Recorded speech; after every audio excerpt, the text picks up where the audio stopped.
20,000,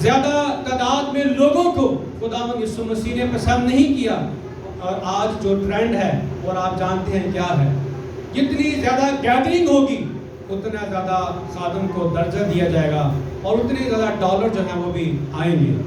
یہ بات غلط نہیں ہے، صحیح درست بات ہے۔ اور میرے عزیزو، ہم نے اس طرف نہیں آنا۔ آج فائنینشلی طور پر جو بڑے بڑے خادم ہیں، بڑے مضبوط ہیں وہ، لیکن روحانی طور پر وہ کیا ہیں؟ خالی ہیں، کمزور ہیں۔ اب جو روح سے بھرے ہوئے ہیں ان کے پاس کوئی تعداد نہیں ہے، اور لوگ انہیں کہتے ہیں کہ جی تاڑے کو تے برکت ہی نہیں ہے۔ وہ بھائی اول میں نے پچھلی دفعہ بھی کہا تھا کہ ان چیزوں سے برکت نہیں ملتی۔ زیادہ ہجوم اکٹھا کر لینا، پیسہ اکٹھا کر لینا، زیادہ اچھی طرح سے زندگی بسر کر لینا، یہ اس کی برکت نہیں ہے۔ اگر آپ انبیاء کو دیکھیں تو وہ کیا کرتے تھے؟ سارا کچھ چھوڑ کر وہ غار میں جا کر رہتے۔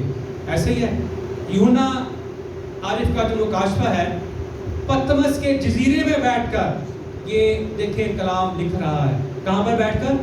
ایلیا نبی کو دیکھیں، سارپت کے اس علاقے میں جا کر وہ بیٹھا ہے۔ داؤد نبی کو دیکھیں، اپنے بیٹے کے ڈر سے غار میں چھپ کر وہ وہاں پر کلام جو ہے وہ لکھ رہا ہے۔ کلام تو بھرا پڑا ہے کہ شروعات میں آپ ابراہیم کو دیکھیں، کس قدر وہ مال مویشی ان کے پاس تھے، اس کا باپ بڑا رئیس تھا، لیکن اس نے ساری اپنی باپ کی شان و شوکت کو کیا کیا جی؟ توڑ دیا۔ اور کیا کیا؟ مسیح کے پیچھے چلا۔ کیا کہا؟ خدا نے کہا کہ اپنے رشتہ داروں ناطے داروں کو کیا کر دے؟ چھوڑ دے۔ اور اگر آج کوئی ایسا کرتا ہے، بیوی اسے ٹھوکر دیتی ہے، بچے ٹھوکر دیتے ہیں، شوہر ٹھوکر دیتا ہے، تو آج ہم کہتے ہیں کہ میں نے اب زندگی اس کے ساتھ گزارنی ضرور ہے۔ خدا کہتا ہے کہ تو اپنے رشتہ داروں ناطے داروں کو کیا کر دے؟ چھوڑ دے۔ کیوں؟ وہ بے ایمانی میں زندگی بسر کرتے ہیں، وہ گناہ میں رہ کر زندگی بسر کرتے ہیں، وہ اپنی زندگیوں سے بتوں کو توڑنا نہیں چاہتے۔ لیکن میرے عزیزو، ہم اس بات کو سیکھتے ہیں کہ ابراہیم نے سب کچھ جو ہے خدا کے لیے چھوڑ دیا۔ بزرگ موسیٰ فرعون کے محل میں جوان ہوا، پلا بڑا ہوا، اور اس نے اپنے خدا کے لیے سب کچھ کیا کر دیا۔ یعقوب کو دیکھیں، اپنے ماموں لابن کے پاس جاتا ہے، کیا لے کر جاتا ہے؟ خالی ہاتھ، ایک دن کا کھانا لے کر جاتا ہے، اور بھری جھولیاں بھر کر وہاں سے وہ آتا ہے۔ کتنی یہ خوبصورت بات ہے۔ میرے عزیزو، اس نے کہا میں جاتا ہوں، تمہارے لیے جگہ تیار کرتا ہوں، تاکہ جہاں میں ہوں وہاں تم بھی ہو۔ میری بات کہنے کا مقصد یہ ہے کہ دنیا کی جو تمام چیزیں ہیں یہ ساری کیا ہیں؟ فانی ہیں۔ یہ تمام چیزیں مٹنے والی ہیں، ختم ہونے والی ہیں، مسمار ہونے والی چیزیں ہیں۔ ہمیں ان پر نگاہ نہیں کرنی، ہمیں ان پر غور نہیں کرنا، ہمیں صرف اپنے کامل کرنے والے یسوع کو تکتے رہنا ہے۔ ہمارے عزیزو، آئیے ہم اس کی مانند بنے جنہیں کوئی جو ہے وہ امید اپنی زندگی میں پائی جاتی ہے۔ یقینی طور پر ہم ایسے لوگوں کی طرح نہ بنے جنہیں اپنی زندگی میں کوئی امید نہیں ہے۔ کیا ہے کہ وہ آسمان پر چلا گیا، اس نے ساؤنڈ فرمایا، اٹھا لیا گیا، اور وہ دوبارہ پھر آسمان سے آنے والا ہے۔ اور جب وہ آئے گا اپنی دوسری آمد میں، تو وہ کن کو اپنے ساتھ لے کر جائے گا؟ وہ ان کو اپنے ساتھ لے کر جائے گا جنہوں نے اپنے جامے برا کے خون سے دھوئے پاک اور صاف کیے ہیں۔ میرے عزیزو، دنیا کے لوگوں کے پاس کوئی امید نہیں ہے۔ دنیا کے لوگوں کے پاس کوئی امید نہیں ہے۔ ہم حاضرہ میں دیکھتے ہیں، فی زمانہ میں دیکھتے ہیں کہ ہم بھی خود بغیر امید کی دنیا میں زندگی بسر کر رہے ہیں، کہ اس ملک کی جو بھاگ دوڑ ہے ہم نہیں جانتے کس کے ہاتھ میں ہے، لیکن خدا جانتا ہے کہ انسانوں کے ساتھ اور موجودہ حکومت کے ساتھ کیا کیا ہوگا۔ لیکن میرے عزیزو، ہم جب مسیحی ہیں تو مسیحوں کے پاس ایک بھاری کیا ہے؟ امید ہے۔ کیا امید ہے؟ ہاں جی، کیونکہ خداوند خود آسمان سے للکار مکرب فرشتہ کی آواز اور نرسنگے کے ساتھ اتر آئے گا، اور پہلے تو وہ جو مسیح میں موئے ہیں، سوئے ہیں، وہ مردوں میں سے جی اٹھیں گے۔ جو مسیح یسوع میں ہیں، اب لکھے جو خداوند یسوع مسیح میں ہے اس پر سزا کا حکم نہیں ہے۔ اب جو مسیح یسوع میں ہیں، اب جب خداوند یسوع مسیح نے ان قیدی روحوں میں جا کر منادی کی تو جتنوں نے لکھے اسے قبول کیا، خدا نے ان کو اپنے فرزند کرنے کا، فرزند کا مطلب صرف آدمی نہیں ہے، فرزند کا مطلب ہے اولاد، اور اولاد کا مطلب ہے بیٹا اور بیٹی۔ اسی لیے یہ قطعاً کہنا نہیں چاہیے کہ صرف آدمی کے بارے میں ذکر ہے۔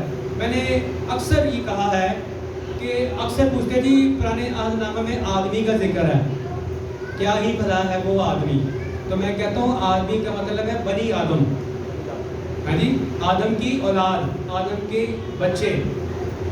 تو بنی جو آدمی سے مراد صرف میل نہیں ہے، فیمل بھی اس میں شامل ہے۔ تو میرے چیزوں وہ آئے گا اور لکھا ہے پھر ہم جو زندہ باقی ہوں گے اس کے ساتھ بادلوں پر اٹھا لیے جائیں گے، اور تاکہ ہوا میں خدا ان کا کیا کریں، استقبال کریں۔ اور لکھا ہے اس طرح ہمیشہ خدا کے ساتھ رہیں گے۔ کتنا بڑا انعام ہے میرے اور آپ کے لیے۔ آئیے میرے عزیزوں، اس انعام کو پانے کے لیے، اس قیدی زندگی سے رہائی پانے کے لیے ہمیں خدا کے بیٹے مسیح پر ایمان لانے کی ضرورت ہے۔ جب آپ اس پر ایمان لائیں گے آپ کو انعام ملے گا، لیکن جب آپ انعام اس پر چاہتے ہیں کہ آپ کو انعام ملے تو آپ اس پر ایمان نہیں رکھنا چاہتے، تو پھر آپ کو انعام کیسے ملے گا؟ اگر آپ کسی فرم میں کام کرتے ہیں آپ کو بونس ملتے ہیں، بھیابت کب ملتی ہے بونس؟ بالکل، آپ کے اس کام پر آپ کو بونس ملتا ہے، آپ کی کارکردگی پر آپ کو بونس ملتا ہے۔ تو خدا بھی ہمیں سال بعد نہیں بلکہ ہر روز وہ ہمیں کیا دیتا ہے؟ بونس دیتا رہتا ہے۔ لیکن شرط کیا ہے کہ ہم اس کے ساتھ کیا رہیں؟ وفادار ہیں، جان دینے تک کیا رہے۔ میں تو یہ زندگی کا یہ سب سے بڑی بات ہے۔ آئیے اس کے لیے ہم محنت کریں، اس کے لیے ہم غور کریں کہ ہم نے اپنے آپ کو تیار کرنا ہے، اور یہ جہان ہمارا نہیں ہے۔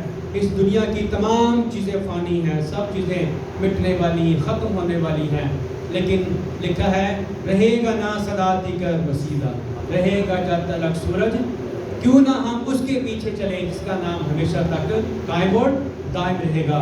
سو آئیے اس قید سے رہائی پانے کے لیے، ایک قید ابلیس کی ہے اور ایک قید پولس کہتا ہے کہ میں مسیح کا کیا ہوں؟ اس کی محبت کا میں قیدی ہوں، یعنی اس کی محبت کا میں پابند ہوں۔ قیدی کا مطلب ہے پابند ہونا۔ میں اس کی محبت کا اس قدر پابند ہوں، اس کی شریعت کا اس قدر پابند ہوں کہ مجھ سے باہر کبھی نکل، دنیا چاہے مجھے جو مرضی کہے۔ تو آج اگر آج کسی کو آپ تربیت دیتے ہیں تو لوگ آپ کے کیا رہتے ہیں؟ دشمن۔ سیدھی سی بات ہے، آپ اپنے گھر میں تربیت کر رہے ہوتے ہیں کلام کی، اور وہ گھر میں والے آپ کے دشمن رہتے ہیں۔ مسیح نے کیا کہا؟ ہاں جی، نبی اپنے وطن میں عزت نہیں پاتا۔ وطن پاکستان کی بات نہیں، گھر کی بات ہو رہی ہے، زندگی کی بات ہو رہی ہے، زندگی کی بات ہو رہی ہے کہ نبی اپنے وطن میں عزت نہیں پاتا۔ نبوت کرنے والا، کلام سنانے والا اپنے گھر میں جو ہے وہ عزت نہیں پاتا۔ سو میرے عزیزو، آئیے اگر ہم نے عزت پانی ہے تو ہمیں اس کے حضور راست بازی شاد بانی کے ساتھ ہمیں زندگی گزارنے کی ضرورت ہے۔ آمین۔ خدا آپ سب کو برکت دے، اپنے جلال کی استعمال کرے، اور آخر میں ہم گیت گائیں گے۔